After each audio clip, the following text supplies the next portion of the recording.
Bonjour, aujourd'hui je suis comme d'habitude avec Médoc et Aymeric, est-ce que ça va? Ça va. Mais aussi avec Ung, merci d'être venu. Merci à toi. On va parler en vrac de Nintendo, de Batman, de Rocket League, mais aussi et surtout de la Paris Games Week qui s'est tenue cette semaine. Bienvenue dans l'Hebdo JV.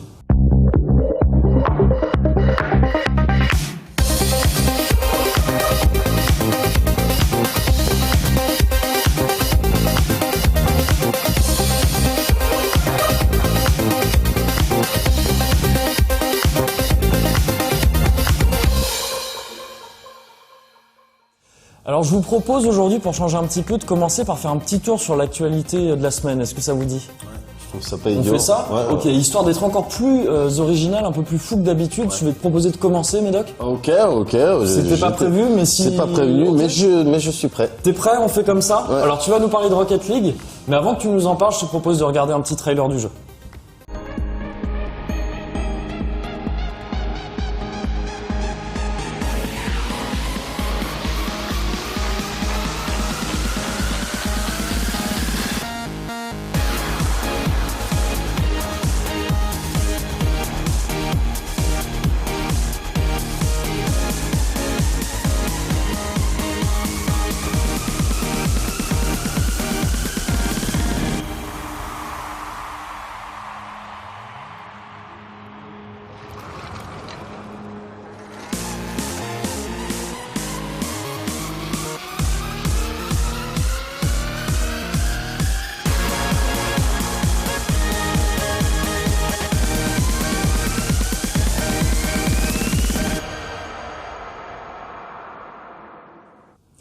Ok, donc la vidéo a l'air de présenter pas mal de choses. Qu'est-ce qu'on peut attendre de Rocket League dans les prochains mois, Mehdi? Plein de choses. Déjà, c'est important qu'on en parle parce que le jeu est très bien. Oui. Et t'es un fiefé Rocket League. je suis un Rocket Leagueur, attention. Et il y a effectivement des mises à jour gratos, régulières et tout à fait sympathiques comme celle qui arrive là en novembre. Une mise à jour donc PC et PS4, les supports sur lesquels tourne le jeu. Donc une image baptisée Mutators. D'accord. Alors pourquoi Mutators? Le principe, c'est que le joueur disposera de plein de nouveaux paramètres pour lancer ses parties. Et quand je dis paramètres, en fait, je veux dire éléments de fun. Parce que par exemple, déjà le jeu il est fun à la base. Donc je sais pas ceux qui ont déjà joué à Rocket League, mais bon, c'est très fun avec ce principe de petites voitures et de gros ballons à mettre dans des cages. Mais là, avec Mutators, tu pourras jouer sur la gravité en mode Moonball. Donc la balle sera plus légère, tes Rocket Jump ils seront encore plus ouf. Ou bien avoir un ballon explosif ou carré, plein de trucs comme ça. Tu auras même la playlist cubique. Tout à fait. Tu auras même la playlist Mutator Mashup, donc spécialement conçue par... T'as dit, c'est Mashup, ça? Ouais, ok. Spécialement conçue par les devs, donc où ils t'auront réglé tout un tas de paramètres. Je suppose, c'est-à-dire qu'ils ajoutent plusieurs modificateurs en même temps. Voilà, c'est ça. Okay. Et puis ils vont y donner des noms spéciaux. Et puis tiens, on se fait ce style de partie. Et donc c'est très drôle. Moi, je trouve ça bien qu'il y ait des matchs gratos qui apportent autant de contenu, d'autant que le jeu était gratos cet été, je le rappelle, pour les abonnés PS Plus. Donc du kiff gratuit, ça se prend toujours peut-être pas toujours, des fois il y a des pièges, mais autrement le kiff gratuit normalement ça se prend. Juste, je vais faire le relou et préciser que c'est pas tout à fait gratuit quand on est abonné au PS Plus, c'est-à-dire que c'est du prêt. Je suis relou avec ça, mais c'est important de préciser. Mais précisons, même jusqu'au bout, c'est pendant 1 an, c'est ça? C'est tant que tu es abonné. La durée de ton abonnement. La durée de ton abonnement. Ouais. Ah, mais le jour où tu n'es plus abonné, tu n'as plus accès au jeu, il faut se abonner. Donc c'est du prêt. Mais effectivement, je suis complètement d'accord avec toi pour Rocket League. C'est extrêmement fun et c'est plaisant de les voir rajouter comme ça du contenu. Il en fallait un peu au jeu parce que même si ça tient très bien tout seul, au bout d'un moment, il faut apporter de nouvelles choses. Ah, c'est sûr, mais là, c'est des trucs rigolos qu'on apporte parce que le principe même, il ne bouge pas, de toute façon. Ça reste de la grosse tuerie. Là, je rappelle qu'on est toujours en saison de ligue. Oui, je suis en Ligue Argent 2. D'accord. Donc avec Mickey, on joue. C'est les frères d'Eric, vous nous reconnaîtrez. C'est nous qu'on fait les figures en l'air.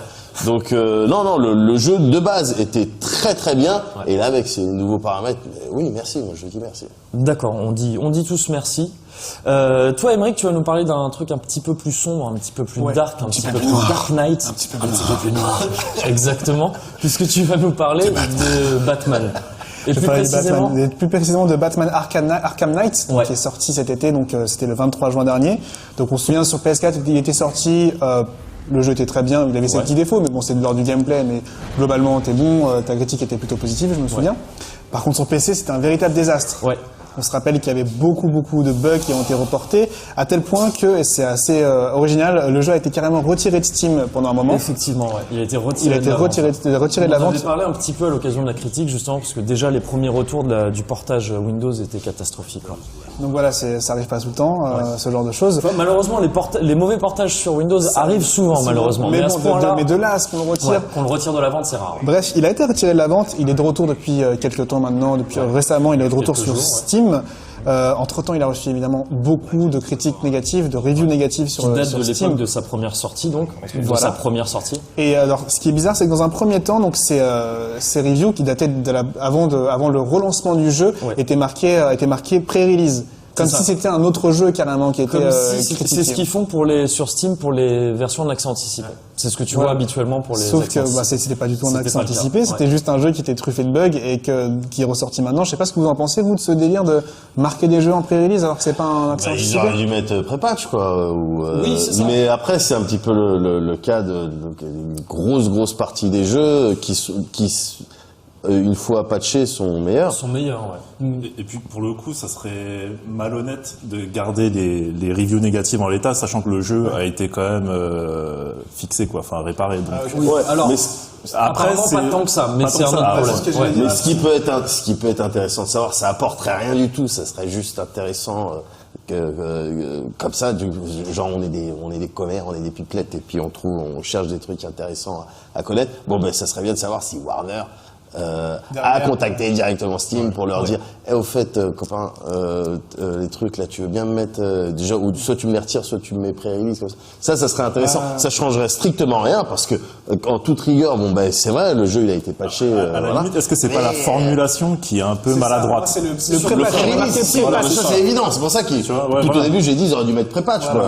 Mais c'est pour ça qu'en fait on peut pas trop savoir comme ça, parce que cette formule pré-release, c'est une formule qu'on peut presque considérer comme automatique chez Steam. Enfin, c'est quelque chose qui s'affiche à chaque donc accès anticipé. Donc, comme tu disais, on ne sait pas. Est-ce que c'est Warner qui allait appeler Steam pour dire ce serait bien que vous fassiez quelque chose pour nous, ou est-ce que c'est Steam qui l'a fait automatiquement, à moitié automatiquement, parce que c'est une habitude qu'ils ont avec les accès anticipés. On ne sait pas trop. Après, ils auraient pu aussi complètement les virer. Enfin, on sait que certains n'hésiteraient pas. Enfin, ça a pu se faire par le passé. Donc, bon.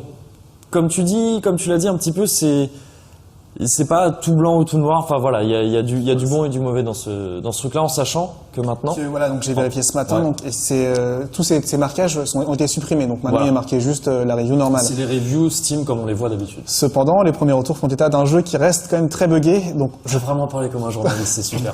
J'essaie un petit peu de progresser. C'est pour ça que sinon je veillais et j'ai du mal. Bref, cependant, donc. J'ai perdu les premiers retours font état d'un jeu qui est mal optimisé. Donc, est-ce qu'on peut parler peut-être de la moins bonne optimisation PC de l'année? Pour la première version, en tous les cas, oui. Celle-ci, même si elle a encore ses problèmes, me semble déjà jouable, ce qui n'était pas le cas de la première.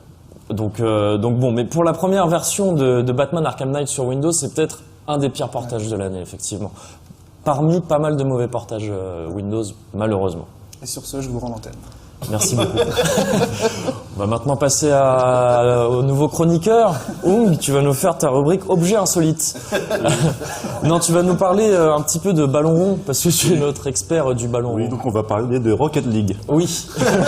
Non, c'est des ballons cubiques maintenant, ça ne marche pas. Excuse-moi. Non, tu vas nous parler de PES, si je me trompe pas. Ouais, parce que cette semaine, donc du coup, il y a eu la première mise à jour. De PES 2016, donc. Ouais, de PES 2016. Et donc, c'était un truc relativement attendu parce que, comme je t'ai dit dans ma critique, les effectifs n'étaient pas du tout à jour. C'était les effectifs de l'année dernière. Quand tu parles d'effectifs, juste parce que là, t'as affaire à 3 personnes qui foot, les jeux de foot. C'est pas vrai du tout. D'accord, j'exagère, mais c'est pour les besoins de la télé. En fait, il s'y connaît énormément.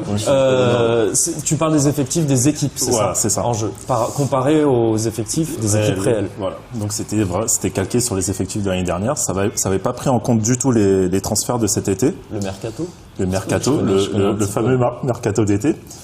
Et du coup, donc, c'était attendu et c'était peut-être l'occasion pour Konami de corriger quelques petits défauts de gameplay pointés par à peu près tout le monde, je pense. Ouais. Et malheureusement, parce que j'ai fait mon travail, j'ai fait la mise à jour, tout ça, et il se trouve que les transferts s'arrêtent au 30 août, sachant que le mercato ferme le 31. Donc il y a plein de choses. Voilà, le dernier jour, comme d'hab. Voilà, donc c'est assez scandaleux, je trouve. Ouais. Sachant qu'on a attendu 1 mois et demi après la sortie du jeu, sachant qu'il y a un système d'update hebdomadaire. En fait, quand on joue en ligne avec des équipes qui se calquent sur la composition du match qui s'est passé dans la vie réelle, où là tout est à jour. Okay. Et là, pour un patch, pour quand on joue offline, ils n'ont pas trouvé le moyen de faire un truc carré. Ouais. Donc je trouve ça un peu chaud. Et je trouve ça dommage en fait qu'ils concentrent un peu tous leurs efforts sur l'aspect graphique en fait, parce qu'ils ont fait. Oui, parce que finalement c'est ce que j'allais te demander, c'est ce genre de fonction. Est-ce que c'est absolument nécessaire à un jeu de foot pour être bon? C'est du bonus un petit peu, non? C'est du bonus. Après, tu vois, je suis supporter de l'OM malheureusement. Ah, parce que pour ceux qui suivent le foot, c'est catastrophique cette année, mais tu vois, la moitié de l'équipe a changé. Ouais. Donc quand tu joues à un jeu de foot et que t'es avec l'équipe de l'année dernière, c'est un peu dommage, quoi. Tu vois, c'est comme si tu jouais à SF5 avec il n'y a pas un vrai mec avec une griffe dans la vraie vie, tu vois, il n'y a pas des vraies compositions de street, donc ça me dérange moins. Ouais, tu joues à SF5 et tu vois, Dalsim, il peut pas faire des boules en l'air comme ça, tu vois, c'est comme avant, il est comme avant? Ouais, c'est dommage, tu vois. Effectivement. C'est gênant.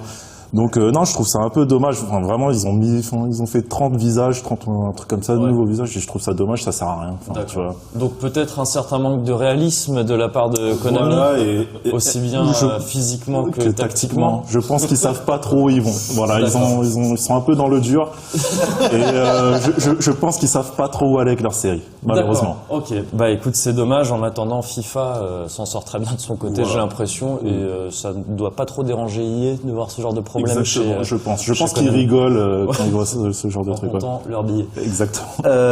D'accord. Alors moi, cette semaine, je vais tricher comme les semaines précédentes. Sauf que les semaines précédentes, j'ai triché en faisant 2 news à chaque fois. Cette fois-ci, je vais tricher en faisant pas vraiment, parce qu'on a beaucoup de choses à dire sur Paris Games Week dans la prochaine partie de l'émission. Donc voilà, pas de news de ma part cette semaine. Ça m'a aussi fait gagner un peu de temps. Je dois bien le préciser. Mais très rapidement, juste, il y a Nintendo qui a annoncé prévoir un système de compte unifié. Donc on vous en parlera plus quand on aura plus de précisions dessus. Mais un compte unifié, c'est-à-dire quelque chose qui permet on se connecte avec le même compte sur toutes les consoles Nintendo. C'était déjà plus ou moins le cas, mais c'était un peu bancal. C'est rassurant de les voir repenser le système qui était mis en place. Donc voilà, j'attends d'en savoir plus, mais il était temps. Qui se mettent là-dessus. Ils ont annoncé leur premier jeu. Leur premier jeu mobile, effectivement. Mais là, après, si on en parle trop, les gens vont dire que je mens en disant que j'ai pas de news alors que j'en ai. Donc voilà, je vais m'arrêter tout de suite et lancer la critique avant qu'on parle donc de Paris Games Week. Évidemment, là, on n'en a pas parlé, mais c'était le plus gros de l'actu de la semaine, c'est passé à Paris Games Week. Donc maintenant, on va regarder la critique de Life is Strange. Évidemment, si vous n'avez pas fait les épisodes précédents, en sachant qu'il y en a 5, là c'est le 5e épisode qui est sorti et le dernier, on vous conseille de faire attention à la critique qui contient évidemment pas mal de spoilers. Donc critique de Life is Strange à vos risques et périls.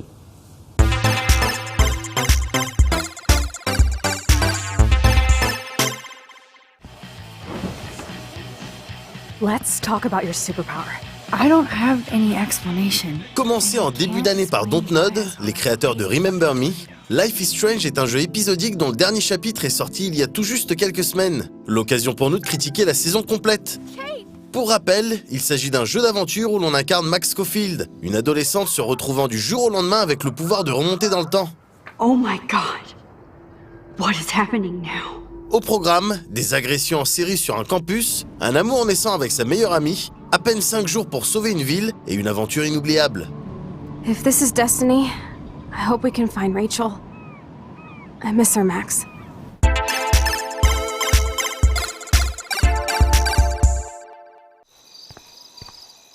Booyah! Get it? Booyah. Like I'm a scary punk ghost. More like a scary and sensitive asshole. Life is Strange est un jeu d'aventure mettant l'emphase sur son histoire et ses dialogues, avec quelques énigmes servant à lier les différentes parties de l'histoire tout en variant la progression. Ces énigmes consistent généralement à trouver une série d'objets et éventuellement une manière de les combiner, avant de retourner vers un personnage précis afin de faire avancer l'histoire. Yes, I did it. Ces passages ne sont peut-être pas le point fort du jeu, mais ils sont généralement suffisamment bien pensés pour être agréables à jouer. On doit souvent utiliser nos pouvoirs temporels, que ce soit pour éviter des situations mortelles, pour ne pas détruire un objet convoité, voire même pour obtenir des informations via un dialogue avant de les réutiliser sur le même interlocuteur. The Targaryen process. De manière générale, Life is Strange se prend très facilement en main. Les contrôles sont bien pensés, et mis à part certaines scènes d'action dans le dernier épisode, on ne se sent jamais frustré par la jouabilité. Suffisamment discrète et intuitive, elle nous permet de profiter du scénario, autour duquel le jeu est clairement centré. Welcome home, Max.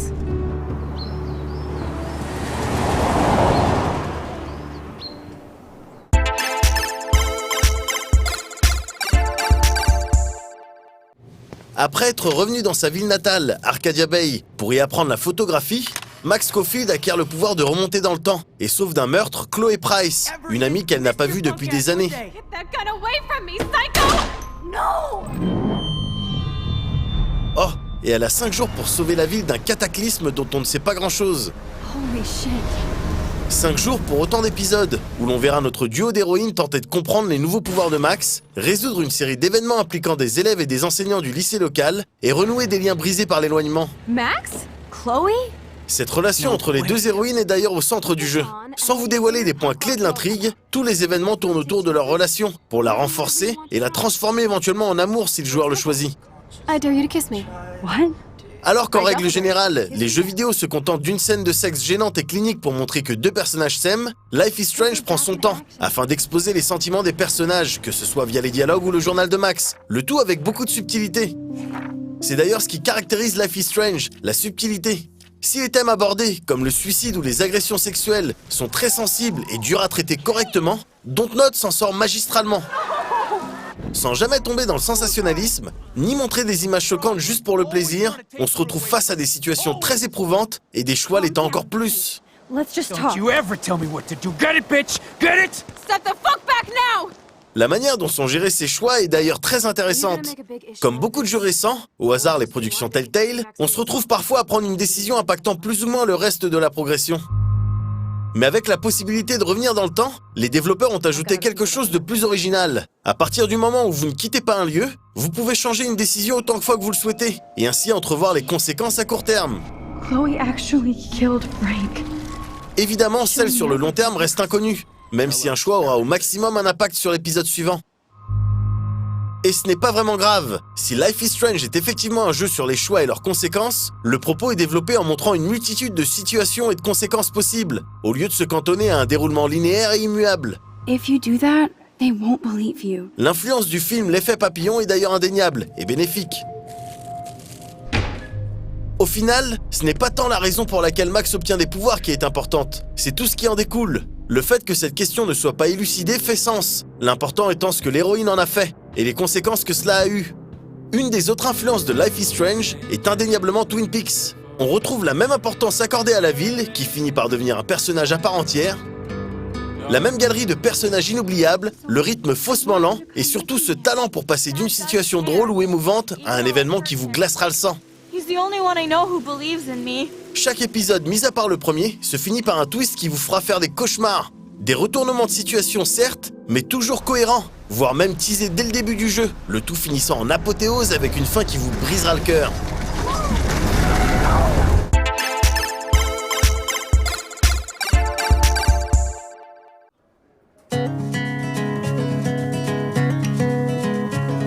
Life is Strange est un chef-d'œuvre, un jeu abouti, aux personnages inoubliables, abordant avec tact et pertinence des sujets sensibles, le tout avec une direction artistique à tomber par terre. Que ce soit la musique, le choix des couleurs, les diverses références et même certains éléments annexes, comme le journal de l'héroïne, tout cela ne fait que renforcer le parti pris du jeu. Parler de l'adolescence, de sa beauté, sa mélancolie, sa colère et de son incertitude. Too old to get lectures from you or Sgt. Pepper. On pourrait d'ailleurs qualifier Life is Strange de Twin Peaks avec des adolescentes. You only get one damn slice of bacon a day. On retrouve le même rythme posé, Dontnod prenant son temps pour installer et laisser se développer leurs personnages, ainsi que les changements brutaux d'ambiance. Don't fall. À un moment, on rigole tranquillement avec notre amie aux cheveux bleus, et 5 minutes plus tard, on doit la sauver d'un train arrivant sur elle à pleine vitesse, si ce n'est pire. What's that noise? The train. Oh shit! On retrouve le même talent pour créer des personnages et une ambiance inoubliable. Et surtout, et c'est sur ce point que Dontnod a fait très fort, la relation entre Max et Chloé est parfaitement écrite et mise en scène. My powers might not last, Chloe. On se prend d'affection pour elle, on prie pour qu'il ne leur arrive rien, et on finit même par en vouloir aux développeurs à certains moments, quand la tension est trop forte. Leur histoire d'amour est tout simplement la plus belle qu'on ait pu voir dans un jeu vidéo. Devriez-vous jouer à Life is Strange? Quelle question? Évidemment, tout de suite, maintenant. Gardez simplement à l'esprit que même s'il le fait avec brio, c'est un jeu abordant des sujets extrêmement délicats, comme le suicide, les violences intrafamiliales ou les agressions sexuelles. Si vous y êtes particulièrement sensible, il pourrait être conseillé de jouer avec quelqu'un à vos côtés, pour ne pas vous sentir mal. This shit pit has taken away everyone I've ever loved. I'd like to drop a bomb on Arcadia Bay and turn it to fucking glass.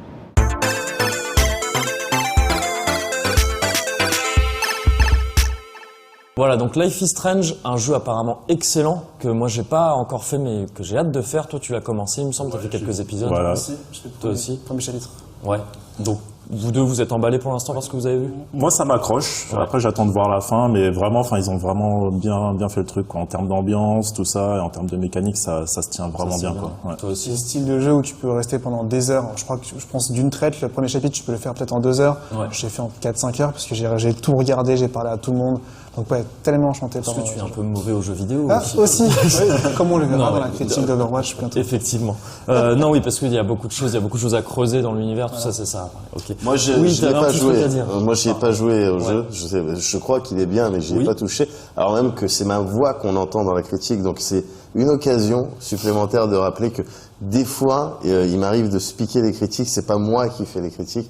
Donc, parce que je dis ça parce que des fois, il y a certains jeux, il y a certains jeunes qui m'interpellent sur, dis donc, la dernière fois, t'as dit ça, peut-être que t'aurais pu, non, peut-être que toi, t'aurais pu fermer ta gueule. Parce que moi, non, mais c'est important. Oui. C'est important. Je pique les critiques, mais je joue pas forcément, toi, c'est une. Donc, en fait, tu veux pas qu'on te reproche ce que les autres ont. Exactement. Ça, finalement. Ça se comprend.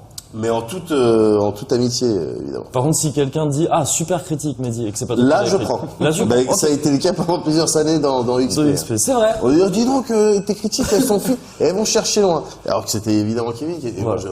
Donc, un petit message maintenant, vous savez à quoi vous en tenir. C'est important de rappeler ce genre de choses. On va maintenant parler de la Paris Games Week, si vous le voulez bien. C'est bon? On peut? Super. C'est gentil de votre part. Donc ouais, Paris Games Week, elle a eu lieu cette semaine là, à l'heure où on parle, à l'heure où on tourne cette émission, pardon, à partir de mercredi pour le public, de mardi pour nous, on y était mardi. Alors comme d'habitude, gros salon à Paris, beaucoup de monde, beaucoup d'éditeurs présents. Parmi les éditeurs, il y avait évidemment tout ce qui est Ubisoft, Bandai Namco, Sony, évidemment Nintendo, tout le monde était là. Voilà, évidemment. Nous, donc, on est allé voir un maximum de jeux, on est allé tester un maximum de choses, mais malheureusement, on a eu une semaine très chargée, on n'a pas forcément pu y aller aussi longtemps qu'on aurait voulu. On va vous parler en plateau de ce qu'on a pu voir sans trop forcément les tester, et on a tourné là-bas des impressions pour tout ce qu'on a pu vraiment tester directement. Voilà, donc on va alterner un peu entre ces deux choses. Parmi les gros habituels, donc chez Ubi, il y avait du Assassin's Creed, du The Division, du Rainbow Six, du Just Dance. La plupart étaient jouables. Tout était jouable même quasiment, il me semble. Assassin's Creed, c'est sorti.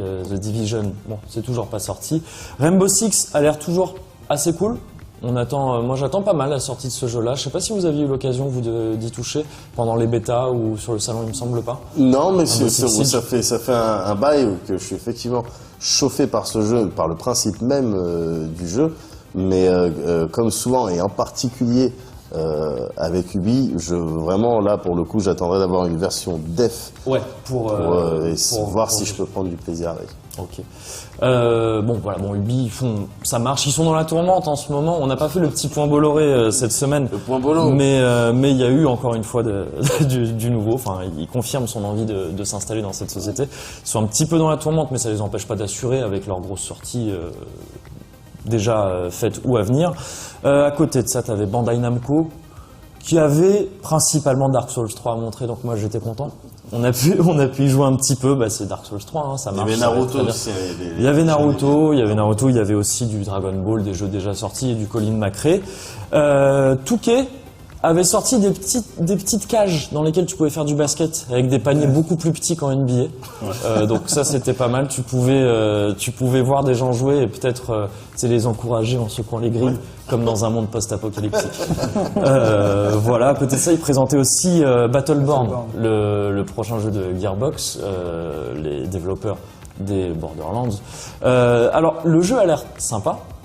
Mais de ce que j'en ai vu, ça fait partie des jeux qu'on n'a pas pu bien tester sur le salon. De ce que j'en ai vu en épiant un petit peu les bandes de jeux, ça avait l'air techniquement un peu limite. Je l'ai vu régulièrement saccadé à mort et tout ça le jeu, donc j'espère que ce sera réglé d'ici la sortie parce que j'imagine qu'il n'est pas prévu pour tout de suite. Oui, bien sûr. Mais Touquet avait mis le paquet dessus. Il y avait il était très visible et il y avait beaucoup de bandes dessus. Voilà, donc j'espère que ça ira d'ici la sortie parce que c'est sexy quand même sur le papier un nouveau jeu par Gearbox. Voilà, il y avait aussi Microsoft qui sortait Halo 5 au moment du salon, donc grosse partie du stand consacrée à Halo 5.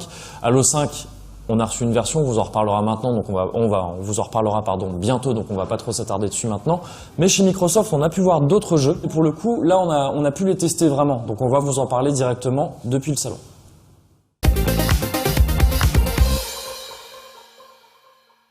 Ok Emric, c'est Paris Games Week, il y a des stands, il y a des jeux, il y a plein de trucs, c'est cool. Qu'est-ce qu'il y a? Ah bah tiens, il y a Microsoft par exemple. Qu'est-ce que t'as vu chez Microsoft? J'ai vu Tomb Raider. T'as vu Rise of the Tomb Raider? Rise of the Tomb Raider, donc la suite du reboot de Tomb Raider. Ouais. J'ai eu l'occasion de faire un petit niveau, donc c'était la tombe du prophète. Ok. C'est l'occasion d'avoir un petit aperçu du coup du jeu. Il va percevoir qu'il est très joli. Alors moi j'ai pas joué au premier, donc au reboot, mais de ce que j'ai vu, j'ai l'impression qu'il y a eu vraiment un vrai travail sur les animations. C'est dans des petits détails, tu la vois sortir de l'eau, tu la vois se recoiffer un petit peu. D'accord. Très joli, en tout cas, très joli. Évidemment, c'était beaucoup trop court pour savoir avoir une quelconque idée de la qualité future du jeu. Ouais. C'était un petit peu scripté, évidemment. J'imagine qu'ils balisent bien les choses. C'est comme ça qu'ils ont lancé la licence de toute façon, pour ça. Ouais. Donc j'ai trouvé ça plutôt joli. Donc voilà. D'accord. Évidemment, comme je l'ai dit, donc trop tôt pour savoir si le jeu va être bien ou pas, mais j'ai eu l'occasion de faire une petite interview d'un développeur ensuite. Ouais. Et donc de lui poser quelques questions, notamment sur les craintes, sur les réserves qu'a eu Thierry, on se souvient sur la critique de Tomb Raider. Il avait trouvé que le jeu était plutôt cool, mais il y avait des choses peut-être à améliorer au niveau j'étais d'accord avec lui d'ailleurs. Au niveau de l'aspect survie, au niveau de l'aspect open world, qui était un petit peu peut-être un petit peu trop facultatif, un peu trop vide au niveau de l'open world. D'accord. Donc j'ai posé des questions à ça sur le développeur. Et il avait l'air d'avoir pris en compte, l'équipe avait l'air d'avoir pris en compte l'avis de Thierry. L'avis de Thierry, exactement. C'est bien, c'est influenceur. En gros, donc pas mal de feedback et assure avoir travaillé pas mal dessus. D'accord. En tout cas, je sais qu'il va y avoir des open world déjà de 2 à 3 fois plus grands. D'accord. C'est impressionnant, mais bon. Maintenant, il faut savoir qu'est-ce qu'il y aura dans ces open world. Si c'est pour faire encore 2 fois plus de vide. Voilà, mais ça augure pas mal de bon. Ok, t'es plutôt chauffé toi pour l'instant? Franchement, ouais. D'accord. Moi j'ai mes doutes, mais écoute, je te fais confiance. Pourquoi pas? On va voir si ça s'avère, si effectivement ils ont travaillé là-dessus. Tout ce qui a été promis et tenu. Dans ce cas-là, ça peut donner quelque chose de plutôt bien. D'accord, ok. Moi de mon côté, j'ai vu Cuphead. Je sais pas si tu vois ce que c'est. Tu sais, on en a parlé à l'E3. Ce petit jeu indé. Qui ressemblait un petit peu au premier Disney, c'est ça? Exactement, c'est ça, qui fait complètement penser à ça. Seulement, bon, j'y ai joué, j'ai trouvé ça un peu chiant. Ah merde. Ouais, je suis désolé. C'est super beau, hein. C'est super beau, ça bouge super bien. Effectivement, on est vraiment dans les cartoons des années, je sais pas, 20-30 peut-être, je sais pas. C'est aussi vieux que ça. Peut-être un peu plus tard, peut-être 40-50. Non, mais t'as sûrement raison. Peut-être à l'ouest. Bref, on verra les images, donc c'est évidemment, on voit tout de suite à quoi ça fait penser. Évidemment. Seulement, bon, alors ce qu'il faut savoir, c'est que c'est un genre de boss rush. T'as pas de niveau, hein. Tu as une espèce de map à partir de laquelle tu vas d'un boss à l'autre. Et là, tu combats des boss. Et c'est juste ça. Et bon, de ce que j'en ai vu là pour l'instant, c'était des patterns sympas, mais pas fous. T'as 2 tirs entre lesquels tu peux switcher. Un tir faible, mais à grande portée, et un tir plus puissant à plus faible portée. T'as une attaque spéciale quand t'as chargé une certaine jauge. Tout ça, c'est super classique, c'est assez gentil. Et j'ai pas vu de patterns assez originaux pour l'instant, parce qu'évidemment, voilà, je check un petit peu. Peut-être que c'est fait exprès justement qu'ils te montrent des choses assez faciles pour pas décourager les gens, parce que ça a l'air d'être typiquement le genre de jeu assez difficile. En tout cas, c'était chaud, ouais, c'était dur. Et d'ailleurs, j'ai pas fini un boss. Je l'avoue, hein, ici, c'est un peu ridicule, mais j'ai pas fini un boss, c'était très chaud. Et maintenant, c'est peut-être ce genre de jeu qui, juste par la gueule qu'il a, peut justifier, si tu veux, un achat et de le faire. Parce que c'est un truc nouveau de voir quelque chose de ce genre-là bouger. Et rien que ça peut faire que ça vaut le coup d'y jouer un petit peu. Ça a l'air intéressant, voilà. En tout cas. Évidemment, sur le stand Microsoft, il y avait d'autres trucs. On vous a fait des interviews, tout ça, qui seront diffusés plus tard sur la chaîne, dont celle de Tomb Raider dont tu as parlé. Mais il y aura aussi du Halo 5, il y aura aussi, j'ai pu parler avec la personne qui s'occupe de ID at Xbox, le programme des indépendants, c'était super intéressant. On va en parler plus tard. En attendant, on rend l'antenne. Dans ces cas-là, on dit à vous les studios, un truc comme ça. Je te laisse trouver la formule. C'est passé à Manito. Dis-le en faisant comme ça. À vous les studios. À vous les studios. Voilà, à vous les studios. Voilà, c'était Emeric et Kevin en duplex de Paris Games Week. Merci beaucoup à tous les deux. Sur le stand de Microsoft, il y avait aussi, il y avait d'autres jeux. Il y avait Quantum Break. T'as pu en voir un petit peu, toi, de Quantum Break? Ouais, il y avait une petite présentation de Quantum Break, donc c'était l'occasion de... Le prochain jeu de Remedy, ceux qui avaient fait Alan Wake. Exactement, ouais, et donc qui mise beaucoup sur le temps, la gestion, enfin le fait de figer le temps, le fait de le figer à des endroits en particulier. C'est ça qui était présenté comme la feature principale, le truc intéressant. C'est pas du Prince of Persia où tout remonte en même temps, tu localises.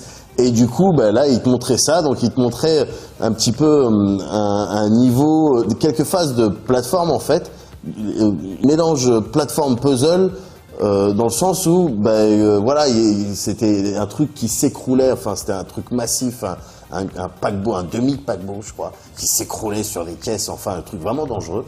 Et donc le temps était, la fluctuation du temps était un petit peu troublée, donc il y avait des fenêtres durant lesquelles hop tu pouvais passer par ce passage-là, mais si tu passais avant ou après, non, ça s'écrasait tout ça.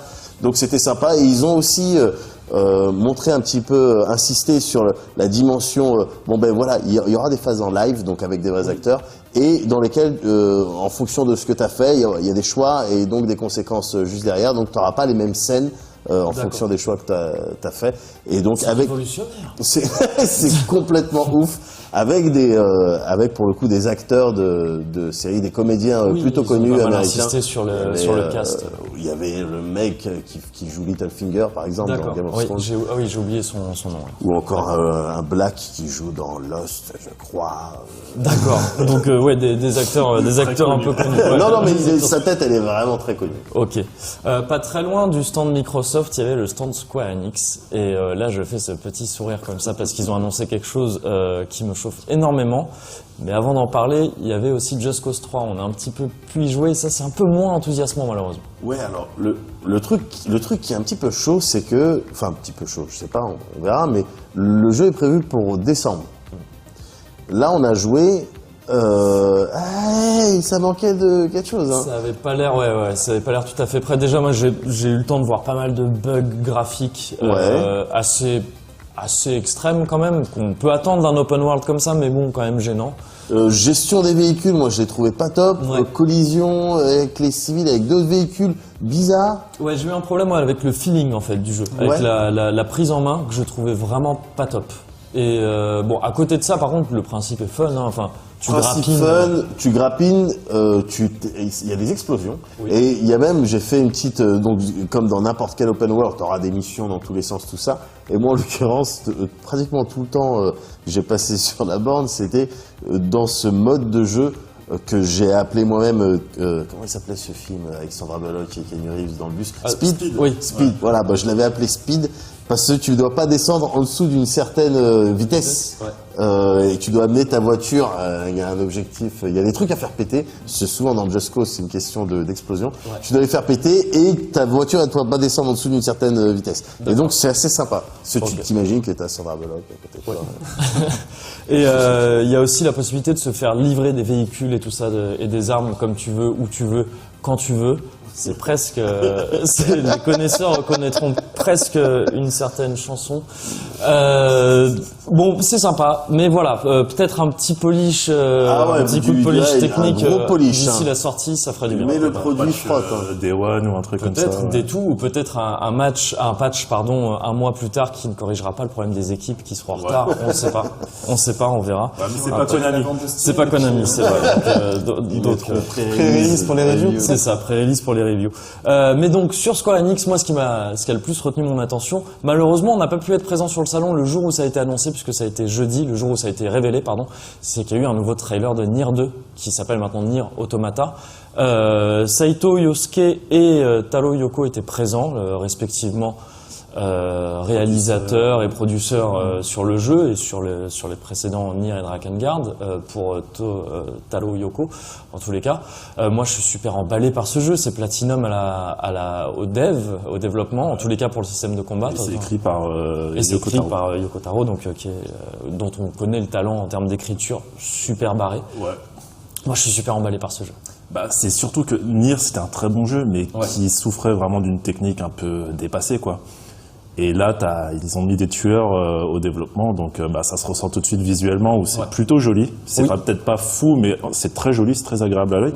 Et surtout en termes de gameplay, voilà quoi, t'as l'impression d'être devant du Rising et que ça va vraiment buter quoi. Et t'es bien placé pour savoir que Platinum sait faire des systèmes efficaces. Tu l'as vu avec Transformers récemment, qui est un jeu pourtant sûrement un petit jeu à leur échelle et un petit jeu à licence et qui marche très bien. Très bien ouais. Donc Nier Automata, à mon avis, il faut l'attendre. Si vous étiez pas, il faut l'attendre, je pense. Il faut faire Nier 1 aussi. Il faut faire Nier 1 aussi. Ouais, mais moi j'avais raté ce coche-là et j'ai toujours pas compris, parce que pour moi il y avait deux versions qui étaient sorties. Mais ça ne change pas grand-chose en réalité. Ça change pas grand-chose. En France, t'en as qu'une. C'est ça, comme ça, on fait le choix pour toi. Très bien. Voilà. Pour moi, on en reparlera plus tard, mais pour moi, c'est quasiment le truc du salon, le jeu du salon. Parce que c'est surprenant de les voir venir en France pour parler de ça. Ça faisait longtemps qu'on attendait ça faisait depuis le 3 en fait qu'on attendait des nouvelles de ce jeu. Donc je suis très très content qu'ils aient fait ça sur le salon. L'autre gros thème du salon, le vrai gros thème en fait du salon, c'est un peu la réalité virtuelle. On commence vraiment à en voir pas mal, c'était prévisible. Donc là, les trois plus gros acteurs de ce secteur là étaient présents. Tu voyais du Oculus partout, tu voyais du PlayStation VR, tu voyais aussi le HTC Vive. Nous, on a pu tester le PlayStation VR. Toi, tu as pu le tester, Mehdi. Et donc, tu vas nous en parler depuis le salon, alors que pendant ce temps-là, Emeric va s'incruster pour parler un petit peu de Nintendo, comme d'habitude.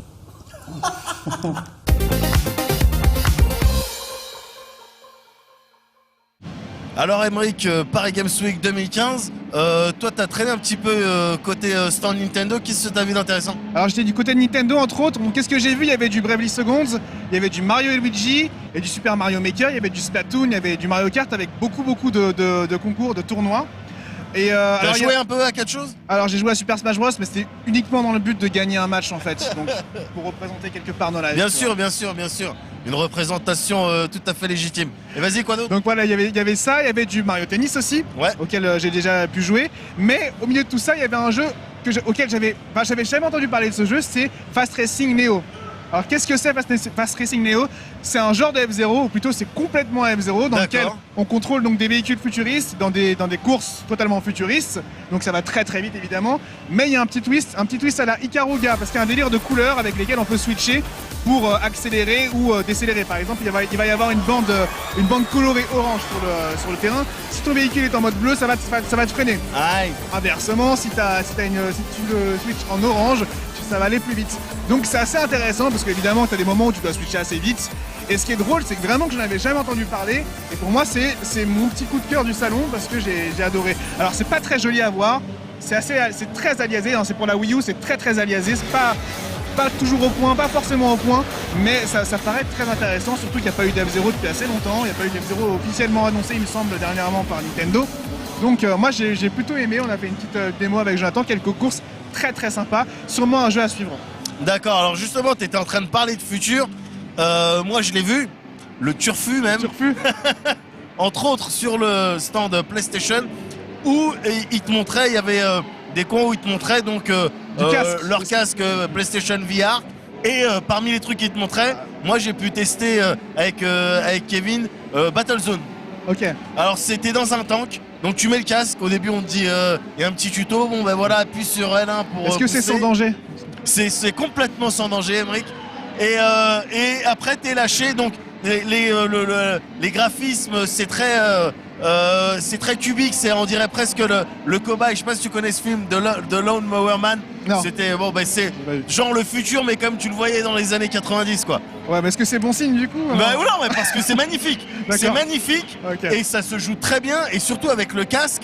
Bon, les premières choses que tu fais quand t'as le casque, c'est évidemment tu regardes en l'air, tu tournes la tête comme un con. Tu m'as pas vu du coup, mais je t'ai vu, toi t'étais assis, t'étais comme ça. T'es un style de Red Charles, tu vois. Mais je trouve que ça fonctionne très bien. Ouais. Et le jeu est très sympa. Enfin, on y a joué que quelques minutes, hein, mais rien que l'effet de la Gatling, à un moment, t'as une swarm, t'as une nuée qui vient. Au début, tu tires contre des tanks, tu tires sur des tourelles et tout, puis à bout d'un moment, t'as une nuée de style d'insectes qui vient. Et donc, t'es obligé de switcher sur ta Gatling. Et vous savez, vous, téléspectateurs, si vous nous suivez depuis longtemps, que la Gatling, ça veut dire quelque chose pour moi. Et donc, tu switches et tu tires. Et je trouve ça vraiment bien fait. Et le casque apporte quelque chose. C'est-à-dire que concrètement, tu peux bouger la caméra avec ton stick, comme dans n'importe quel jeu, mais en fait, c'est plus naturel. C'est beaucoup plus naturel quand tu es avec le casque. Et donc, de manière, on aura l'occasion de revenir là-dessus sur la conférence PlayStation où ils ont parlé du casque, mais définitivement, j'ai l'impression que c'est une partie du futur. Est-ce que du coup, à titre de comparaison, tu avais eu l'occasion d'essayer d'autres casques auparavant? J'avais l'Oculus comme tout le monde, tu vois. Parce que moi j'ai pas eu le temps, j'ai pas eu l'occasion en fait d'essayer un de ces casques. Jamais de ta vie. Non. La prochaine fois qu'on fait ça, on te filme. On va rigoler. On va rigoler. Non, honnêtement, c'est très sympa. C'est très sympa et j'ai l'impression que là c'est le moment là. C'est bon, c'est le moment de sortir les casques. C'est le moment de pas il y a 20 ans où ils faisaient des trucs qui faisaient mal à la tête. C'est maintenant là. Donc c'est agréable. Nintendo faisait le taf tranquillement en proposant quasiment que des versions jouables en fait, que des jeux jouables, même si certains étaient déjà sortis ou quasiment sur le point de l'être. Moi je trouve ça cool de leur part de toujours quasiment sur tous les événements auxquels ils participent de miser sur les jeux jouables, de permettre au public de tester leurs jeux. Je trouve que c'est le plus important finalement. Et pendant ce temps-là, Sony montrait un peu son PlayStation VR. Je l'ai trouvé très confortable. J'étais assez surpris par l'ergonomie en fait du casque. C'est plutôt encourageant, même si personnellement je continue à pas trop croire à la réalité virtuelle appliquée aux jeux vidéo. Je sais pas ce que t'en penses toi. Ouais, pareil que toi, j'ai du mal à imaginer le grand public vraiment mettre 400 € systématiquement pour un casque, surtout que tu vas y jouer seul. Enfin, tu vois, t'as même pas l'effet où on était tous autour de la télé ou quoi, tu vois. Donc, je sais pas, j'ai du mal à y croire. Ouais. Toi, un peu plus emballé peut-être. C'est l'évidence, ça va être un truc. Ça va pas être. On aura toujours Je pense pas que ce soit les manettes, les écrans, tout ce que tu veux, mais ça va être un truc très clairement. Ça va être un truc. Oui, ça va être là. Ouais, mais ça va être là et ça va être utilisé. Je sais pas si ça aura un succès aussi ouf que le motion gaming, les Wiimote, tout ça. Moi, c'est inenvisageable. A priori, non, mais je pense. Tu l'as testé toi aussi.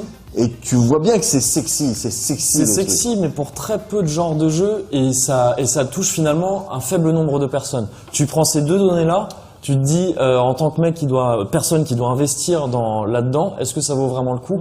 Moi, j'en suis pas certain. Le truc, c'est qu'effectivement, pour l'instant, ça touche pas plein de genres, mais parce que c'est un truc qui vient d'arriver. C'est comme tout au début du tactile.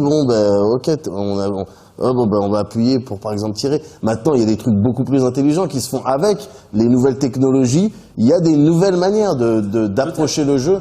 Et on va peut-être même pouvoir assister à des nouveaux genres complètement avec ça. Pas, mais certainement. Ça va rester marginal, quoi. Ouais. Sauf qu'en plus, on parle pas, contrairement au tactile, d'une nouvelle manière de jouer à un jeu, mais d'une nouvelle manière de voir l'image du jeu. C'est différent. Ouais, il y a aussi une nouvelle manière de jouer, le fait de locker avec ton casque, du touchpad sur les côtés comme le Samsung Gear VR. Attends de voir. Les possibilités pour le coup sont presque infinies. Justement, je pense qu'elles ne le sont justement pas du tout. Mais bon, on verra, l'avenir nous le dira, n'est-ce pas? Donc pendant que Sony montrait sa VR, enfin Sony et les autres, Dans un autre hall séparé du hall principal, il y avait les indépendants français, il y avait les qui étaient dans la zone où il y avait aussi la Paris Games Week Kids, comme un peu comme parce que je trouve ça un peu triste en fait. Mais pourquoi? Là en l'occurrence, il me semble que c'était pas le cas les années précédentes. C'était carrément 2 halls complètement séparés. Il fallait passer par une passerelle pour rejoindre l'autre. C'est-à-dire que il fallait que tu sois au courant. Enfin, je me mets dans la peau d'un visiteur un peu comme ça qui vient voir le salon sans trop s'être renseigné dessus avant. Je trouve que c'était pas très explicite quoi. Il faut passer par un truc pour aller dans cette petite zone où on te met les kids à côté des indés, ça n'a rien à voir a priori. C'est aussi là que t'avais la section école du jeu vidéo, ils avaient pas mal insisté dessus à la conférence de presse qu'on avait vue. Là, il se trouve que quand nous on était là pendant la journée presse, il y avait personne dans cette zone. On a pu voir, il y avait l'air d'avoir pas mal de stands tout ça, mais on a malheureusement pas trop pu se renseigner dessus. Chez les indés, t'avais par contre, il y avait pas mal de trucs, Kobojo avec Zodiac, il y avait le jeu Shyness, il y avait pas mal d'autres choses, c'était pour le coup assez conséquent. On a aussi pu voir les potes de Last Man, mais qui eux avaient réussi à se trouver une place dans le hall principal. C'est ça, c'est-à-dire qu'en fait t'avais aussi des indés qui avaient réussi à se trouver une place dans le hall principal. Donc pourquoi, enfin c'est un petit peu bizarre de les réunir à côté. Il y a aussi Dotemu qui a présenté Pang Adventures auquel j'ai pu jouer, qui est sympa. Pas mal de choses comme ça, les MO5 aussi parce qu'il y avait une petite partie rétro. Bon, tout ça, ça marche plutôt bien. Mais je trouve ça dommage de les isoler comme ça. Je suis bien conscient que c'est très bizarre, que ça pourrait être bizarre de mettre du gros stand du Sony et que ça ne servirait peut-être pas d'ailleurs les indés de les mettre juste à côté des gros stands, mais les isoler autant, il y a peut-être un juste milieu, je pense. Voilà. Après, le plus marquant sûrement de ce Paris Games Week, je pense que vous serez d'accord, c'est Sony et la conférence qu'ils ont fait à côté du salon, elle s'est déroulée à l'Arche de la Défense. On y a envoyé une équipe, on y était. On y était et donc on vous fait un retour. Et j'aimerais préciser que depuis le début, tout ce qu'on voit là, toutes les images qu'on voit du salon sont en direct. Sont en direct. Et si vous ne me croyez pas, on va faire une expérience très simple. Pour nous parler de la conférence Sony et des jeux qu'ils ont présentés un petit peu après en behind closed door, Kevin, je vais te demander d'abord de nous donner la date du jour, s'il te plaît. Kevin, c'est à toi. Oui Kevin, alors on est samedi 31 octobre. Tu confirmes Mehdi? Je confirme tout à fait. Voilà, il est approximativement un peu plus de 18h30. Un peu plus. Voilà, et on est en direct du Convention Center. Non, là tu rêves. Ah, je vais un peu trop loin? Ouais, un petit peu. Ouais, mais c'était mon petit rêve à moi. Ouais, moi, j'ai jamais fait le 3. Je sais. Ouais, c'est pas grave, j'ai fait Paris Games Week et cette année, il se trouve qu'il y avait une conférence comme à l'E3. Tout à fait. C'est pour ça que je me suis pris un peu à rêver. Ouais. C'était la conférence Sony à laquelle on a assisté tous les deux. Ouais. Qui se déroulait donc pas sur les lieux du Paris Games Week, mais à la Défense. Donc classieux, c'était facile pour voir où c'était. C'était la grande arche au milieu. Qu'est-ce que t'as pensé de cette conférence? Eh ben écoute, ça avait vraiment une saveur, une odeur, un taste, un goût de 3 pour le coup. C'est vrai, c'est vraiment vrai parce que je ne t'avais imaginé. T'avais de l'annonce, t'avais de l'inédit, t'avais de la date de sortie, t'avais de l'intervenant sur scène. C'est vrai. T'avais du gros jeu, t'avais de la surprise. Donc ça a duré 1h30. Ouais. Peut-être un peu trop long. Mais comme une conférence de l'E3 finalement. Oui, ouais, mais bon, tu sais, quand il y a des jeux qui t'intéressent ou des genres qui t'intéressent pas forcément, tu peux trouver ça long. Mais très clairement, exercice réussi à l'américaine, j'ai envie de dire. Ouais, c'est ça. Et il y a eu, donc, ils ont assuré en parlant des gros jeux dont on entend parler depuis un certain temps maintenant.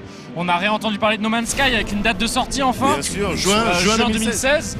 On a réentendu parler de Street Fighter V avec un nouveau personnage, donc Dalsim, avec une barbe. Avec une beubare, moi je suis honnêtement il est bon. Je suis client. Et c'est Yoga Fire, il les lance comme ça, où il t'enflamme de bas en haut, il te lèche avec ses flammes. Ouais, c'est pas mal, moi j'étais chauffé. Avec donc Ono sur scène, ça marche toujours. Là, il avait ses petites étoiles de quand il est dizzy. Avec un petit happening avec Arada de Tekken. Bon, c'est pas trop pourquoi. C'était peut-être pour faire la transition avec Tekken 7. J'imagine. Tekken 7 en VR. On n'a pas compris trop. Non, je sais pas ce que. Il sera disponible ça peut être rigolo, en réalité virtuelle, pourquoi pas. Il y a eu un certain temps consacré à la VR pour rappeler tous les jeux qui vont être disponibles sur la VR. T'en parlais. Bien sûr, c'est important. Il y a sur le stand PlayStation, il y a des coins consacrés à la VR. Dans la conférence, il y avait des moments consacrés à la VR, avec notamment quand ils ont parlé de Gran Turismo, pour dire bon ben voilà, ça semble évident. Parce que Gran Turismo fait partie des nouvelles annonces dont tu parlais. Sûr. Gran Turismo Sport, donc il n'est pas numéroté, mais c'est un nouvel épisode. Ouais. Et effectivement, compatible VR, évidemment, parce que c'était impensable de ne pas faire ça pour le prochain Gran Turismo. En deuxième annonce, on a eu quoi? On a eu Detroit. On a eu Detroit de Quantic Dreams. Voilà. Donc c'est bien. Alors pour être honnête, on avait fait les pronostics. Moi, j'étais parti sur n'importe quoi en termes de nouvelles annonces. Qu'est-ce qui va être nouveau? Qu'est-ce qu'on va nous annoncer de nouveau dans cette conférence PlayStation? Et toi, tu m'avais dit, moi je sens un David Cage qui va arriver, qui va dire quelque chose. Et je me sens même que je t'ai dit soit ça, soit un truc dont on est sûr, genre Gran Turismo. Oui, c'est vrai. Donc là, analyste média, en fait, 150%. Ouais, 150%. Analyste média. Mais pour être tout à fait honnête, parce que moi aussi je dois être honnête maintenant, c'est Hung qui avait senti, Hung Nguyen, qui est avec nous en plateau, si tout se passe bien, qui avait senti le coup pour le Quantic Dreams. Et donc voilà, ça, t'as quand même de grosses annonces. T'as des annonces. Les jeux, comme on dit, sur lesquels ils capitalisent, parce qu'on les attend tous. Et donc finalement, ça marche plutôt bien. C'est une conférence plutôt bien. Bien sûr, et t'avais aussi d'autres choses, des jeux qui rassurent. On nous a montré du Horizon. Du Horizon, du Wild. De Michel Ancel. Ils ont fait ça bien. Gravity Rush 2, un peu de jeu japonais, c'est bien, ça fait plaisir. Le nouveau jeu de Housemarque. Bien sûr, les gens de comment ça s'appelle, Helldivers. Donc l'excellent Helldivers. Donc ça rassure aussi de voir qu'ils sont sur un nouveau jeu qui a l'air très cool aussi. On nous a parlé, pour revenir, parce qu'on l'a pas cité quand on parlait de VR, mais Until Dawn. Effectivement. Until Dawn, Blood, je sais plus comment ça s'appelle. Mais bon, ça sera du roller coaster. Ça ressemble à ça en tout cas, Roller coaster avec ok, pourquoi pas. Pourquoi pas. Ils peuvent mélanger la flip du roller coaster qui fonctionnerait à 100% sur quelqu'un comme moi par exemple, plus la flip du malsain qu'ils ont su installer dans Until Dawn tout court qui est sorti il y a pas longtemps. Donc là aussi curieux, même si bon d'accord, ok. Et on en parlait un peu après la conférence. Tu me disais que Until Dawn à la base c'était prévu pour être une expérience en vue subjective avec le Move, et que finalement peut-être qu'ils réutilisent cette idée de base avant d'être repartis sur ce qu'ils ont fait finalement. Exactement. Pour ce nouveau. Quelques idées de flip, quelques idées de mise en scène auxquelles ils auraient pu penser à la toute base, mais peut-être qu'ils les réutilisent là avec le PlayStation VR. Pourquoi pas. Avec le VR, il y avait aussi le nouveau jeu de Crytek. Tout à fait, Robinson quelque chose. Robinson Requiem. Robinson VR. Qui est encore un jeu qui se passe dans un univers un petit peu préhistorique. Là, on voyait qu'on traçait parmi les dinosaures avec une espèce de robot. Donc bon, il y a un twist quelque part. Voilà, bon, c'était une note d'intention. On n'a pas vu grand chose. Voilà. Donc bonne conférence. Après cette conférence, on a pu voir un peu plus en détail certains jeux présentés. On a fait du Behind Closed Doors. On a fait du Behind Closed Doors. On a fait du BCD. On a fait du BCD, On a fait un petit peu de BCD. Toi, t'as pu voir quoi? T'as pu voir Uncharted 4? J'ai pu voir alors le multi. Le multi. Ce qu'ils avaient montré pendant la conf d'ailleurs. En fait, j'ai pu voir une vidéo où le mec faisait play, pause pour nous expliquer bon voilà, là c'est un item, après play. D'accord. Bon, rien de ouf, même si bon, je t'avoue, moi, les multi d'Uncharted, j'ai toujours été dedans. Et moi, là, j'achète. Là, il se lance dans des pouvoirs, tout ça un petit peu. Alors là, il se lance dans tous les éléments un petit peu mystiques que t'as dans la série. Bon bah ils t'en font des items. Il y a un système de store en fait, façon par exemple Counter Strike, quand tu fais des kills ou tu gagnes des trucs. Tu gagnes des sous, et les sous tu peux les dépenser dans des items chelous, dans de l'équipement, ou dans des sidekicks. D'accord, voilà. Effectivement. Dans les sidekicks, t'as plusieurs styles, t'as le sniper, t'as le medic, t'as le hunter qui va arriver, qui va attraper l'ennemi pour que tu le remplisses. D'accord. Voilà, il y a des idées qui ajoutent peut-être un petit peu de couche stratégique, tactique à l'ensemble, au team match. Et peut-être à la fois un peu de bordel, mais dans le bon sens du terme, avec les pouvoirs. Des trucs un peu plus fous. Mais j'ai l'impression que ça peut être bien, c'est dynamique. Enfin, encore une fois, moi j'avais vraiment apprécié les multis de Uncharted, donc ça peut être très sympa, d'autant que là on nous explique que pour les maps, ça sera pas... Dans les précédents, c'était un style d'arène, tu vois, où bon, ça se fritait, ça se prenait un peu à droite à gauche. Là, on observera plus de situations de front, c'est-à-dire camp contre camp. Et pour déloger les gens, il faudra utiliser par exemple ces totems mystiques qui te font du dégât overtime. Ou voilà, faudra user de tactiques un petit peu vicieuses. Donc ça peut être très sympa. D'accord. Mais maintenant, Behind Closed Door, donc pour voir une vidéo, en sachant que le jeu est jouable sur le salon. C'est-à-dire que t'aurais perdu moins de temps en allant y jouer directement, c'est un peu dommage. C'est vrai, c'est vrai. Tant pis. Mais j'ai vu autre chose. T'as vu autre chose? J'ai vu Wild. Un petit peu plus chauffé, il me semble. Mais alors figure-toi que Wild, donc on nous l'avait montré entre autres à la conférence. Nouveau jeu de Michel Ancel. Ouais, j'étais bon là, d'accord, ok. Techniquement, on est dans un projet, voilà. Mais techniquement, j'étais pas surpris. Par contre, la session de Behind Closed Doors avec donc Michel Ancel qui était là et qui a répondu, qui nous a basiquement remontré ce qu'on avait vu à la conférence, mais qui par la suite a répondu à un certain nombre de questions. Dans ses réponses, il y avait des intentions, mais il y avait aussi des trucs qui étaient déjà établis. Oh là, j'étais beaucoup plus chaud. D'accord, donc le trip, si tu peux rappeler un petit peu le trip du jeu. T'es un chaman. Ouais, déjà, t'es un chaman. Voilà, déjà. Et ensuite, tu t'essayes de faire des choses qui vont dans le sens de la nature. T'essayes de trouver un animal, un style d'animal totem, un animal que tu kiffes, avec qui tu vas grandir, avec qui tu vas créer des liens. Et du coup, tu peux incarner des animaux, tu peux rentrer dans des animaux et donc utiliser un petit peu leurs compétences. Voilà. Et il y aura une dimension multi qui fonctionne un petit peu à la Dark Souls ou Bloodborne. D'accord. C'est-à-dire, ça sera pas du MMO, ça sera pas du lobby. On se fait un game on se fait un game, on se fait du 5 contre 5. Non, voilà, ça sera plus en fonction de ta nature, et de l'endroit où t'es et des actions que tu fais qu'on va te mettre des alliés ou des ennemis. Donc ça a l'air vraiment, vraiment sexy. D'accord, ok. Moi de mon côté, j'ai vu Gravity Rush 2 ou Gravity Days 2 au Japon. Alors le premier Gravity Rush, il faut savoir que moi j'avais vachement aimé. C'est un jeu, si tu veux, que auquel je trouvais énormément de charme. Il avait plein de défauts, notamment il était assez rigide, les combats n'étaient pas passionnants. Mais il y avait un univers, cette ville comme ça dans les airs et le jeu avec la gravité que je trouvais excellent. Et là, dans le 2, dans ce qu'on a pu voir, ils reprennent la même chose et ils améliorent un peu chaque point. Le fait de le sortir sur PS4 fait qu'ils ont évidemment plus de puissance à leur disposition. Bien sûr. Donc tu as une ville beaucoup plus vivante, avec beaucoup plus de gens, de PNJ, mais qui tracent dedans, à qui tu peux faire des petits coucous, ça sert à rien, mais ça donne de la vie autour. Tu peux prendre des photos, faire des selfies, ça sert à rien, mais ça donne aussi de la vie. Et au niveau des combats, la principale nouveauté, c'est que tu peux jouer avec 3 styles maintenant. Tu as le style normal du premier, donc si vous avez joué au premier, en gros, on peut flotter un peu dans les airs et pour attaquer les ennemis, on change d'un coup la gravité et ça fait qu'on fonce vers eux en leur tombant dessus en réalité, mais dans n'importe quel sens. Donc ça, c'est le style normal. On a le style de la lune, dans lequel Kat est plus légère, l'héroïne. Donc elle va pouvoir flotter un peu plus vite, voler et faire des combos. Et le style de Jupiter dans lequel au contraire elle est plus lourde et là elle fait de gros dégâts d'un coup. Et il y a de la destruction un peu d'éléments du décor. Oui. C'est plutôt sympa.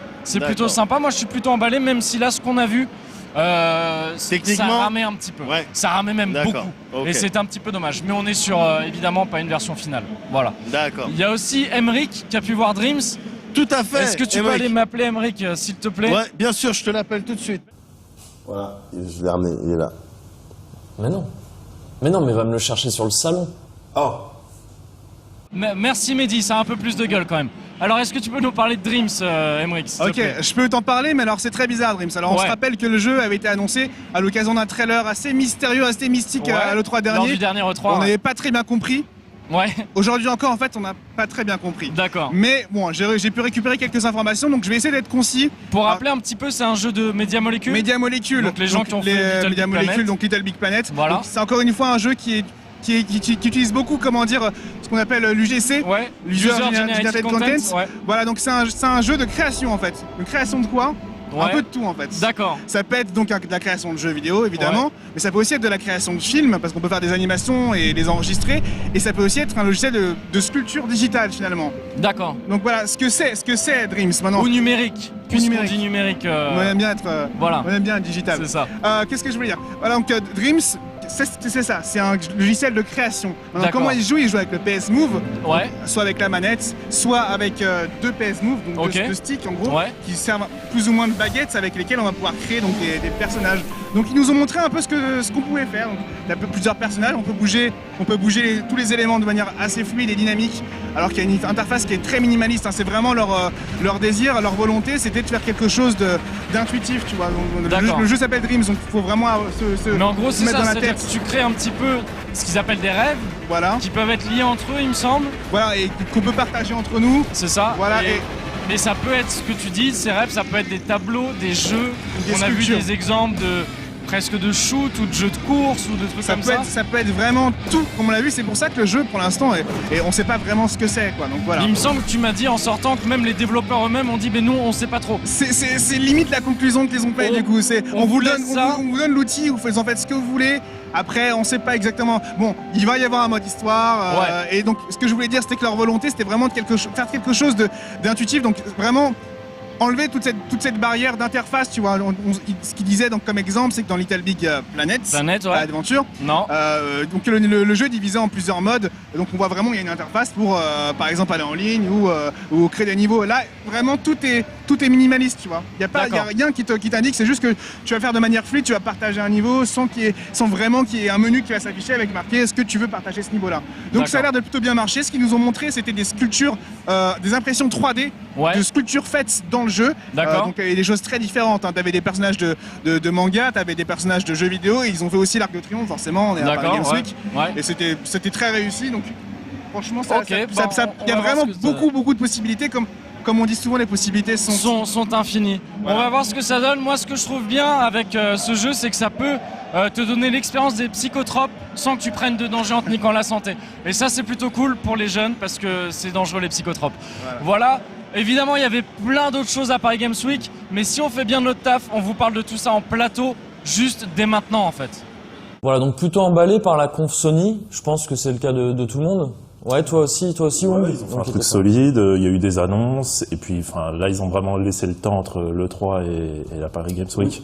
Voilà, ils ont un peu zappé la Gamescom, donc c'est cool, il y avait des choses, il y avait de la matière, il y avait des annonces, donc c'était plutôt rythmé. Il y a quelque chose qui t'emballe particulièrement dans cette conférence, toi? On en a déjà parlé, c'est Nier.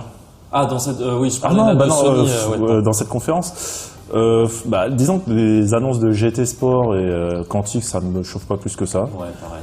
Après, bon, il y a la date de Street 5, donc ça, c'est plutôt cool. Donc, non, du coup, rien que pour ça, c'était bien. On sait qu'on n'a pas à attendre trop longtemps. C'est ça, c'est ça. Effectivement, bon, GT Sport, je suppose qu'ici, on l'avait déjà dit, Simu Auto, on n'est pas trop branché, désolé. Mais c'est bien, c'est bien les jeux de voiture, c'est bien. Évidemment, c'est juste qu'on n'est pas trop apte à en parler correctement, parce qu'on ne connaît pas très bien ça. Mais donc on est plus, par contre, apte à parler du nouveau Quantic Dreams. Qu'est-ce que vous en pensez, vous deux, toi? Ouais, pareil. Hein. Mais après, voilà quoi. Merci beaucoup. Non, donc une équipe vraiment... Genre c'est plutôt joli, comme toujours avec Quantic, ils savent faire de jolis graphismes. Après j'ai un problème, c'est comment il présente son jeu, il se prend peut-être un peu trop au sérieux. T'as l'impression qu'il invente un nouveau délire de SF alors que non. Ça a été déjà vu 10 000 fois, les androïdes, machin, tout ça. Donc moi c'est plus ce côté-là qui me gêne et on va voir comment il va traiter le truc quoi, parce que bon j'ai pas fait Beyond mais de ce que j'ai compris c'était pas foufou. Eevee Reign j'avais pas plus accroché que ça. Donc faut peut-être qu'il arrête de se prendre un peu au sérieux. Mais le truc c'est qu'on lui reproche à chaque fois on lui reproche ça. Au bout d'un moment, je veux dire, nous en tout cas, journalistes, on sait un petit peu comment il est, donc peut-être on sait qu'il va aller présenter. Peut-être on peut zapper ce côté et puis s'intéresser à ce qu'il va faire pour de vrai quoi. C'est ce qu'on fait. Bien sûr. Non mais ce que je veux dire c'est que très régulièrement et c'est un truc un petit peu partagé par tout le monde. Quand David Cage il arrive et il parle, David Cage tout le temps. Mais c'est survend un truc qui on sait qu'il survend, tu vois. Qui mérite pas. C'est même pas une question de survendre, c'est ce qu'il dit, tu vois son discours pré-trailer là. Qu'est-ce que ça veut dire qu'être humain? Moi j'étais déjà saoulé. Je suis désolé, hein, c'est un avis très personnel, mais la philo selon Philippe, j'ai tout fait à l'époque. Là c'est foutu. Non mais c'est pas faux. Désolé, hein, c'est un peu extrême, mais vraiment, je le pense pour le coup, ça va vraiment pas loin, quoi. Faut arrêter. Suis-je humain parce que j'ai de la pluie sur les mains et que ça me fait pleurer? C'est nul. Tous les jeux en parlent, même les jeux pour gamins font ça, tu vois. Et sauf que lui, il les prend trop au sérieux, comme dit Hung, il est full premier degré. Et moi, j'ai beaucoup de mal à supporter ça. Donc j'ai très peur avec Detroit, qui manie des thèmes, comme tu l'as dit, qu'on a déjà vu manier 1000 fois et souvent, à beaucoup d'occasions très pertinentes. Voilà, c'est ça. Là, j'attends de voir. Bon, C'était le petit moment David Cage. Fallait que ça sorte. Voilà. En règle générale, ce salon Paris Games Week, cette édition de Paris Games Week, vous en avez pensé quoi chacun? Moi, j'ai l'impression ils sont dans un autre niveau en fait. Aujourd'hui, ils sont passés au niveau supérieur. Ouais. Moi, par exemple, pour la présentation de Dreams, autour de moi, il y avait que les journalistes anglophones. C'est vrai on a constaté beaucoup de. C'est peut-être un détail pour vous, mais pour moi, ça veut dire beaucoup. Ah, ça, tu avais vraiment envie de la placer. Ouais, d'accord. Ok. J'avais trop envie de la placer. D'accord. Ok. Non, on va vraiment entendre tout, voir tous ces Ne disons pas que le premier Gaou n'est pas Gaou. Ouais, on peut tous faire ça. Le second Gaou, enfin bref. Mais c'est vrai que c'est le deuxième Gaou. C'est vrai qu'il y avait beaucoup de journalistes européens, étrangers. Ouais, avoir tous ces journalistes venus des quatre coins de l'Europe, venus juste pour voir une présentation de plusieurs jeux en France, pour moi ça voulait dire vraiment une ampleur internationale, quoi. C'était vraiment le truc que j'ai remarqué pour cette année en tout cas, cette édition. C'était leur volonté, ils l'avaient expliqué très clairement pendant la conférence et ils ont réussi, donc a priori, sur 20. On a pu constater que pendant la conférence de presse, ils n'ont pas menti sur la largeur des allées, etc. En termes d'accessibilité, oui. Non, mais en termes d'accessibilité et de confort de navigation, on peut juger qu'à moitié, parce que pendant la journée presse, même si elle est assez remplie, c'est évidemment pas aussi bondé que pendant les jours publics, mais c'était quand même plus agréable que les années précédentes. On circulait mieux, tout ça, c'est bien d'y faire attention, y compris pour éviter le genre d'incident qu'il y a eu il y a quelques années. Sur le salon avec Activision et tout ça, c'était en partie dû à cette affluence mal gérée. Donc c'est plutôt rassurant de les les connards. Il y avait deux également. Il y avait deux deux facteurs effectivement. Voilà, donc moi je suis plutôt rassuré de les voir essayer de grandir, mais aussi de se donner les moyens et le cadre pour pouvoir assumer ça. Donc c'est plutôt rassurant. Espérons que l'année prochaine Microsoft et Nintendo.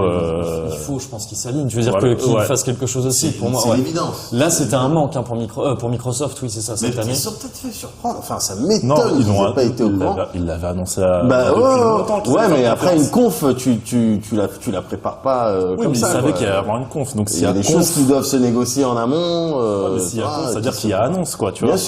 Bien sûr. Oui, ils n'ont rien préparé pour contrer ça. C'est un peu dommage. Ils ont pas opéré le décalage qu'a opéré Sony de la Gamescom vers Paris Games Week. C'est vrai qu'après, à la Gamescom, ils étaient présents. C'est ça, ouais.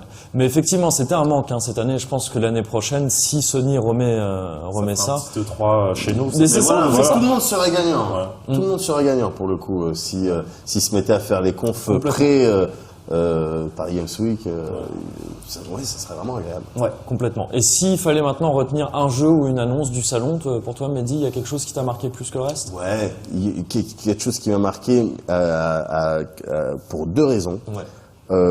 Wild. Oui. Dont tu nous as parlé un petit peu. C'est ça que tu retiendras. Ouais, encore une fois, qui m'avait pas branché au début. Disons, tu sais quoi, même le principe, ok, bon, j'aime bien les Shadowrun. Et en fait, après la presse, il me semble que je l'avais dit, déjà, ils ont pris le risque de jouer, vraiment. C'est chose que n'ont pas faite les autres. Les autres, c'était des vidéos. Et en plus, dans ce que Ansel racontait, ce qu'ils ont prévu, ce qu'ils essayent, là, en ce moment même, les mécaniques qu'ils essayent de mettre en place, c'était sexy as fuck. Donc Wild de ton côté. Pour toi, Emmerich? J'ai envie de pas dire Street Fighter pour changer quand même. Mais bon, tu peux, il y a eu la date de sortie, puis comme j'ai pu faire la bêta dernièrement, je suis très très chauffé, encore plus qu'avant sur le jeu, et donc de casser des bouches avec Armika notamment.